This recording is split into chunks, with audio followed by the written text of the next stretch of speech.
No. Easy bump. Good. Good. Easy bump. All right, guys, we'll get started here. We want to welcome you all to our home here at Growler Pines Tiger Preserve. This is a very cool opportunity for us. For the last 12 years, we have been traveling around the United States working to share our missions of conservation through education and education through entertainment. We have worked with circuses and fairs and museums showing how we train our animals and why we train them, how we're able to not only develop some cool behaviors for our demonstrations, but we're able to build a relationship with our animals that doesn't require a fence in between. You met my wife Elaine as you first came in. Yeah. Our 8-year-old daughter Lily, she's getting to sit underneath the cover today so she doesn't get wet. She is our self-proclaimed concession manager. My name is Ryan. I train all of our big cats. We are a family working to build a forever retirement home for our big cats who have worked so hard, not only for us, but as ambassadors for their species. I make no secret about it. Zuri is absolutely my favorite tiger of all of ours. She is the first that I trained on my own when I was 21. Now you notice we have a lot of hands-on interaction with Zuri. This makes it a lot easier to be able to take care of her. When we have this kind of hands-on interaction, it makes it much easier to provide them with the level of veterinary care that we strive to be able to give our animals the best. You notice I'm constantly scratching on her. Not only does it feel good, she loves having her chin scratched, but it also helps me to make sure she doesn't have any scratches from playing too rough with our other tigers. Tigers play incredibly rough. They play with their claws, they play with their teeth, but they're built for that type of evolutionary benefits. Those evolutionary traits. They have a very thick skin, they have a very high pain tolerance, and they heal very quickly. But these are not wild tigers, so if they get a little bit of a scratch, it doesn't take that much to put a little bit of Neosporin on it, and we can move on with our day. Right. We should add, of course, all of our tigers have all of their claws, they have all of their teeth. It is illegal by federal regulation to remove those for any reason other than a medical purpose. But we, of course, don't need a law to tell us that that's a bad idea. We would never modify our animals like that to be able to work with them. We rely solely on training to be able to work with them safely. Now, in addition to just being able to scratch on her, make sure she doesn't have any scratches, we can train our animals for a variety of behaviors to be able to better take care of them. I can teach her to relax her jaw in my hand. So we can check her eyes, her ears, her nose. We can open her mouth and check her teeth. Say out. No, we did that backwards. Try that way. Beak. Good. Say out. Good. Very nice. We can pick up her feet to check her claws, make sure everything is healthy and sharp. Now look close, guys. You can see her claws. And your hair's all wet. There we go. Can you see that, guys? Yeah. There we go. Good girl. Thank you so much. We can even draw blood through a vein on her tail. We can do all of this without having to risk the dangers of sedation. Sedation is very dangerous for a big cat. And there's no way we would want to risk the lives of our animals unless it was absolutely medically necessary. Zuri and I do something very special. Don't do that. Thank you. Zuri and I do something very special that nobody else in the world does. We like to call it tiger finger painting. It is a cool souvenir to take home. Your private tour includes your own tiger paw print painting. We have black and turquoise today, so we're going to make one of those. We use kids' washable finger paint. It is non-toxic, so it doesn't bother her at all. Good girl. Come. Good girl. Oh, it's much better. Good girl.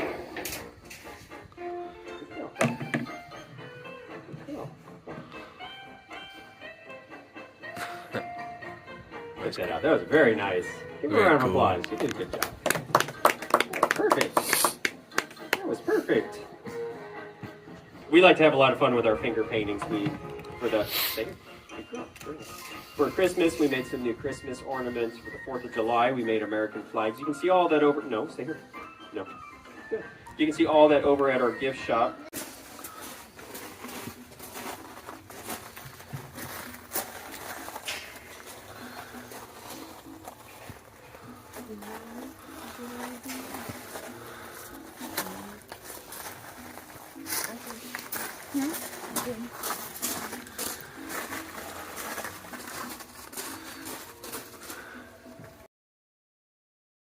We first met Zuri. Zuri is 9 years old. Now, in the wild, 50% of tigers will not survive past the age of 2. 50%. Past that horrible statistic, 8 to 10 years old is an average lifespan for a tiger in the wild. All of our boys and girls joining us today would just now be reaching the end of their life, should they be in the wild. Zuri is 9. Zulu here is 8. My 2 boys just turned 7. But because they have the guarantees of food, shelter, protection, love, and affection, these guys will, God willing, be able to spend another 10 to 15 years with us. This big lug right here, he's a lover, he's not a fighter. Where you going, buddy? This is Diego. Diego is by far our largest tiger. He's very, very lazy too. Everybody asks me if it's easier to work with the boys or the girls. My girls, we have to worry about them going into heat sometimes. Sometimes they're kind of moody. My boys are always, always, always incredibly lazy. Right, buddy? You want to come down and help me out, though? When Diego was first born, come on, man. Here, I'll give you a piece of meat. Good boy, come on. You stole that one. Good boy, you're faster than me. Come on. Good boy. When Diego was first born, no. You need to wait. Thank you. Stay there. Oh, hi, buddy. When Diego was first born, he's about 1.5 pounds. He was just a little guy. When he joined me at 4 months of age, he was already 60 pounds. He's now almost 500 pounds, and he is full grown. Good boy. Show about how tall you are. Very nice. Give him a round of applause. Look how pretty he is. Good boy. To put it into perspective, that top bar there is about 8.5 foot tall off the ground. Now I can tell you, my boys are pushing the food bill through the roof. We are feeding. Hey, keep your hands to yourself. Thank you. My boys are pushing the food bill through the roof. We're feeding upwards of 120 pounds of raw meat a day for all of our tigers together. There you go. Good girl. Very nice. Oh, that's good cool. Girl. Give her a round of applause. That was very nice. Good girl. Back up. Good girl. Ready? Good girl. You ready? Up. Very nice. Good girl. As we start working with our animals, you'll notice we have different tools. We talked about that a little bit earlier. Different tools to lead them around, to show them where we want them to go and how we want them to get there. We can't use reins and bridles like with horses, and we can't use leashes like with dogs. So we start with target training, good boy. It's the most important thing that we can teach our animals. We also use different types of whips like we use with horses. Now, as you can see, these tools don't bother these animals at all. What they do is allow us a lot of flexibility, because these tools, in addition to it being an extension of our arms if we're only working with one animal, they offer all of the senses. It's something that they can see, something that they can hear, and a way that we can touch them on different parts of their body to cue them which direction we want them to go. We can teach them to lay down. Lily, please don't play with the toys. Thank you. Or to play dead.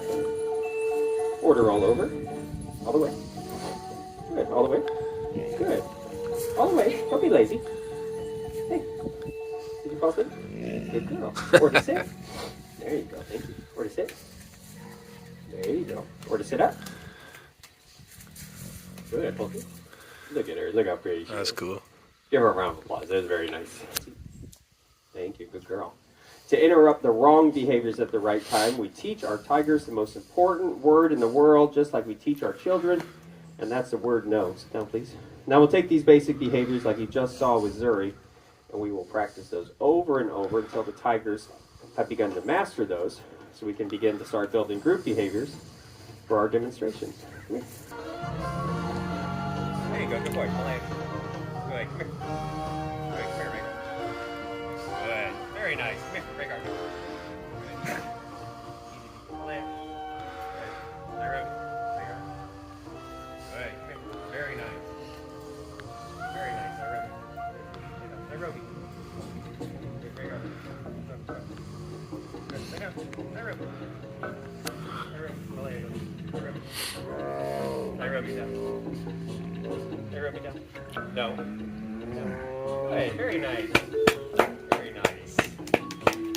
Very nice. That was very nice. That was pretty good. This is a very good opportunity to start seeing the differences in how we're able to tell our animals apart. They all look completely different, just like all of you guys do.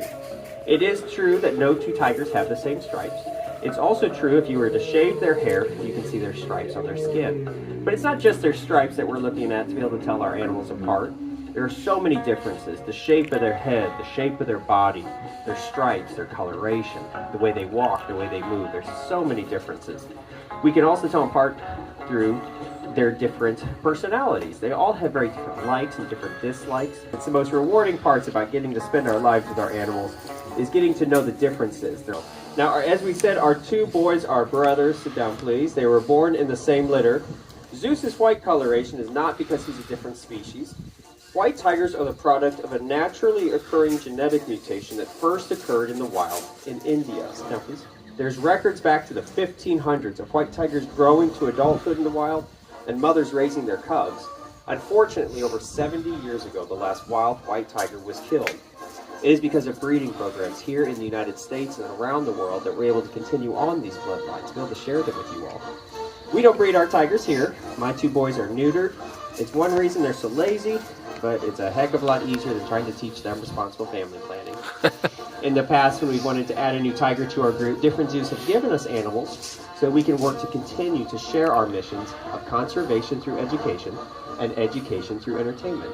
Because conservation is about more than just making more animals. It's about raising awareness, educating, and fundraising to help protect wild tiger habitat. Their red and yellow coloration is blocked. They're not albinos because they still have black and brown pigment, and they have their beautiful blue eyes. There's another color variation of tiger as well that also occurred in the wild in India. They're called tabby tigers, and they're the opposite of Zeus. They have an overproduction of red and yellow pigment. It's called erythrism, and we see it in different species like leopards and giraffes.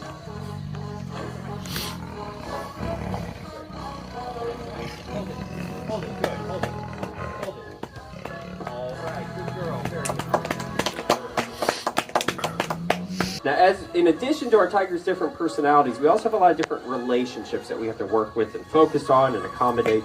Tigers in the wild will not find them living together in a group environment like this because there's not a large enough prey population where they're from to support a large group of predators like you would have with lions in Africa. Tigers in the wild are solitary. They only come together if a mother is raising cubs for breeding or fighting over territory.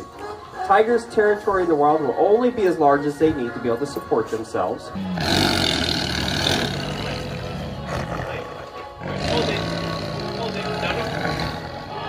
Now, all the behaviors you're seeing our tigers demonstrate today are based on natural movements that they exhibit in their everyday lives. We take these natural movements and we associate them with different words, sit down please, different sights, different sounds, or different touches, so we can develop these for our demonstrations. We can do these upon request. So with a lot of time, a lot of patience, and a heck of a lot of meat, we're able to train and share something with you all you normally wouldn't get to see very often anywhere else. Now, anyone who shares and exhibits their animals with the public is licensed and regulated by the United States Department of Agriculture. Regardless of whether we call ourselves a zoo, a circus, a sanctuary, or a private owner, we are all subject to the same rules and the same regulations. Because regardless of what we call ourselves, what is important is how our animals are cared for.